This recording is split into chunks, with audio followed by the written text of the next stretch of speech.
Good evening and welcome to Poland Daily, the first English news program in Poland. I'm your host, Benjamin Lee. Exactly 40 years ago, Pope John Paul II visited Poland for the first time. His words, "Let your spirit descend, let your spirit descend, and renew the face of the earth, the face of this land," started changes that led to the fall of communism in Poland. On the occasion of the 40th anniversary of Pope John Paul II's first pilgrimage to Poland, the exhibition commemorating this event has been opened in Warsaw with the help of the Institute of the National Remembrance. The exhibition commemorates Pope John Paul II's first pilgrimage to his home country. Exactly 40 years ago, Pope John Paul II began his pilgrimage to Poland. Thus the amazing 9 days of freedom began.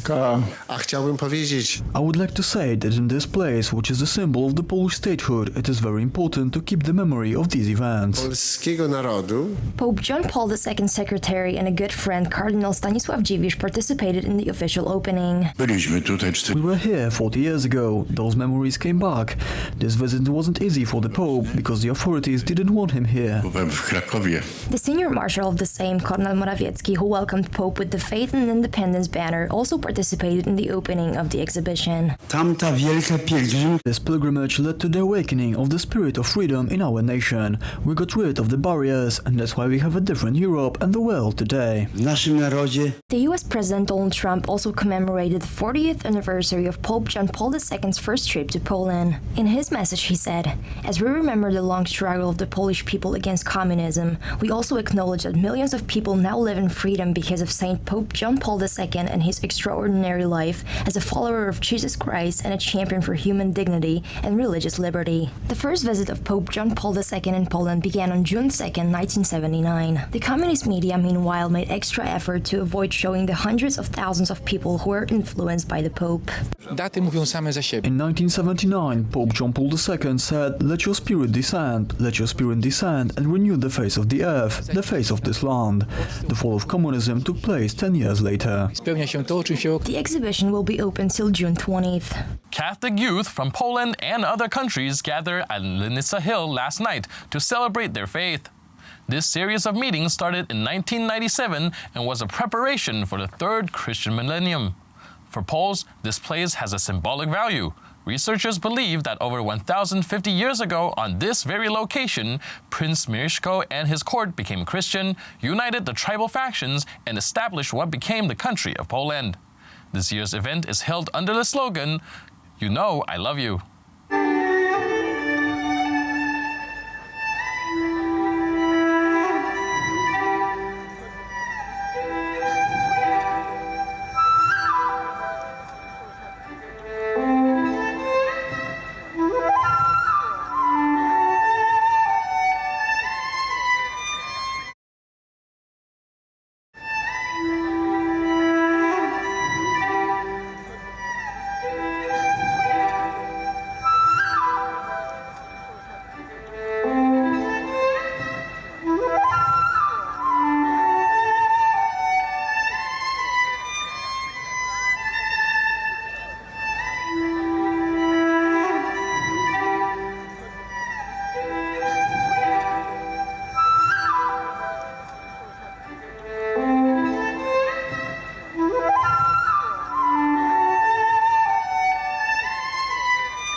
Pope Francis's 3-day visit to Romania concluded today.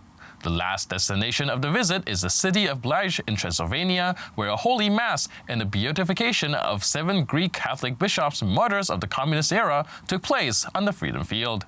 Fratelli e sorelle, Brothers and sisters, you have suffered a way of thinking and acting rooted in discredit that led to the expulsion and annihilation of the defenseless and that silenced dissenting voices. We think in particular of the 7 Greek Catholic bishops whom I have had the joy of beatifying. In the face of fierce opposition from the regime, they demonstrated an exemplary faith and love for their people. pensiamo in particolare Pope Francis's visit took place in the 20th anniversary of Pope John Paul II's pilgrimage to Romania. During the visit, Pope delivered 9 speeches and visited several regions of the country. Leader of the Polish People's Party, Władysław Kośniak-Kamysz, announced a project of creating a separate movement. Following the European coalition's defeat in the European Parliament elections, the Polish People's Party had to act swiftly. Following their harsh defeat, gathering very little votes for their representatives in the EU elections, with the parliamentary elections approaching in autumn. Many political observers ask the question, will it be enough for the left wing of the Polish political scene to give back the support they needed in order to enter the parliament? Władysław Kosiniak-Kamysz presented the project of creating a new political movement after the meeting of the Supreme Council of the Polish People's Party.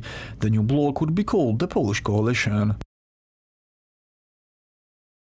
We have made the decision to build a political bloc for the parliamentary elections led by the Polish People's Party. We welcome all those who share our Christian, democratic, agrarian and national values. The leader of the Liberal Party proposed, among other things, including studying youth above the age of 18 in the 500-plus social benefit program, the lowering of the PIT tax to 10% for the self-employed, and the introduction of the online voting system.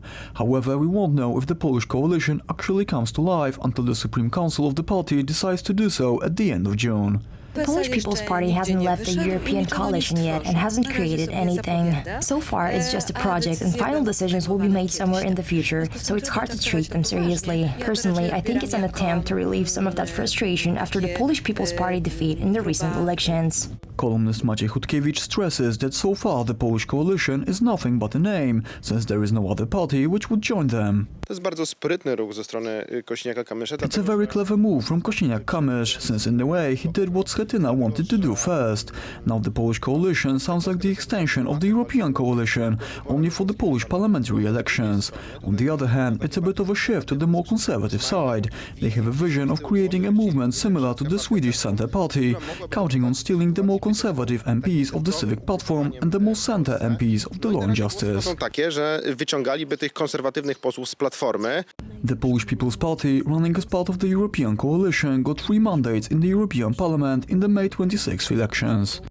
The Liberal Civic Platform, biggest opposition party, unveiled a program for the upcoming general election this fall. It is called Citizens Poland, and it demands greater independence of regions and smaller role for central administration. According to authors of the program, Poland will turn into a federal state with very long local authorities who will have final say on education, social programs, economy, agriculture, and so on. According to critics, this idea is very much in line with German prepositions who seek weaker partners in Eastern Europe in order to archive prevailing power on the continent. Remarkably, this is the first comprehensive idea presented by the Civic Platform Party in about a decade. That's it for today. See you next time on Poland Daily. But stay tuned for the Poland Daily Weather Report, followed by the Poland Daily Business section.